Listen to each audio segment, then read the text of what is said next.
রাজহাঁসের সামনে, একটি রাজহংসের সামনে দুধ আর জল একসঙ্গে মিশিয়ে রাজহংসকে প্রদান করবেন।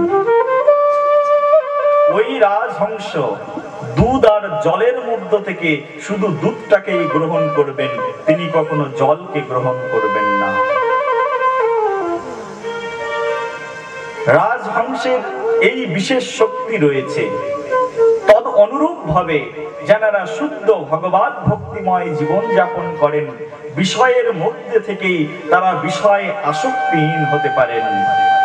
রাজহংস যেমন জল আর দুধ থেকে শুধু দুধটাই সংগ্রহ করেন, তদ অনুরূপ ভাবে যারা উত্তম কৃষ্ণ ভক্ত, ভক্তি করতে করতে, কৃষ্ণের সেবা করতে করতে নিরবধি যার অন্তর কৃষ্ণ সেবায় জাগ্রত হয়েছেন, তিনি নারীর আসক্তি থেকে, বিষয়ের আসক্তি থেকে, সর্ব আসক্তি থেকে নির্মুক্ত নির্লিপ্ত হয়ে তিনি গৌর গোবিন্দের সেই অধর অমৃত গুণ কীর্তন করে তার সমগ্র জীবনকে সাধুগুরু বৈষ্ণবের সেবায় উৎসর্গ করে দিয়ে কোনো এক আশ্রমে তিনি অতিবাহিত করতে পারেন।